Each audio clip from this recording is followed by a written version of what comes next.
There are many myths floating around about parking tickets. You don't have to pay. It's not a real fine. Just ignore it and it'll go away. So on and so forth. And while it's tempting to follow any advice that would promise to see your fine disappear, the last thing you want is it to reappear in the form of a county court judgment or a bailiff. First up, you need to identify what sort of ticket you were issued, whether it was a parking charge notice or a penalty charge notice. They may seem very similar, but how they work is actually very different. If it was on private property, usually a car park connected to a business like a supermarket, then you'll have been issued a parking charge notice. But if the parking contravention was on public or council land, then you'll have received a penalty charge notice instead. A council penalty charge notice is an official fine, which means there is a strict and quick process to follow. But a private parking charge notice is more like an invoice, so what can happen may differ from case to case. Ignore a council penalty charge notice, and after 28 days the council will send out a formal notice called a charge certificate. This notice won't just inform you of the missed payment, it'll also increase your fine by 50%. You'll only get 14 days to pay this, or a court order will be issued, which could then result in the use of a bailiff. In short, if it's a penalty charge notice from the council, then either pay up or appeal promptly. Never ignore it. So do you have to pay a private parking charge notice? In reality, you aren't legally obliged to pay a private land car park fine, unless told to do so by a court. However, it may be well worth considering a prompt payment in order to avoid any further stress, any worry, or any potential legal action. Plus, many companies do offer a decent reduction in your fine for an early payment. If you do ignore a private parking ticket, then it's likely that the company will send out payment reminders, add late charges, or threaten legal action.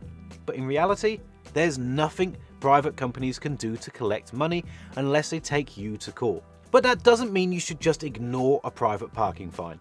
It's fairly likely that the company who issued the ticket will be willing to involve the courts, so you can't just forget about them.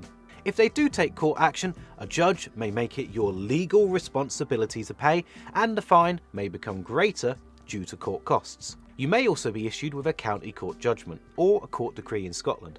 I've researched these and they're both really serious. They'll impact your credit report, possibly making credit and mortgages harder to obtain in the future.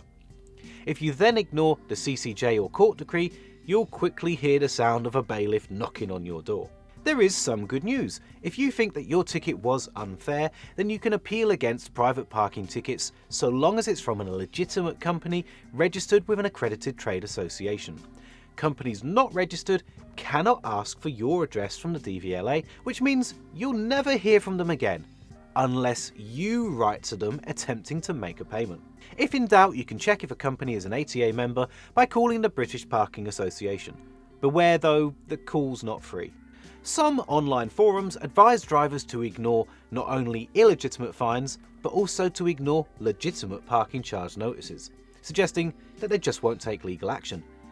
This is a risky strategy. If you followed this route and ignored a parking charge notice in the past, you may be wondering how long a company can chase you for a parking ticket. Well, unpaid parking fines fall within the statute barred law, which means the issuer must try to collect the fine through legal action within 6 years, or it will no longer be enforceable. So if you get a parking ticket and then hear nothing about it for 6 years, you're probably home and dry. However, if the company does take legal action during those 6 years, then the fine will not expire. If you're still worried about an outstanding or a delayed ticket, then your best option may be to consult a solicitor. There are many online solicitors that work out cheaper and easier than meeting in person. JustAnswer, for example, only costs £5 for a trial, and one of my colleagues saved over £270 on his ticket doing this.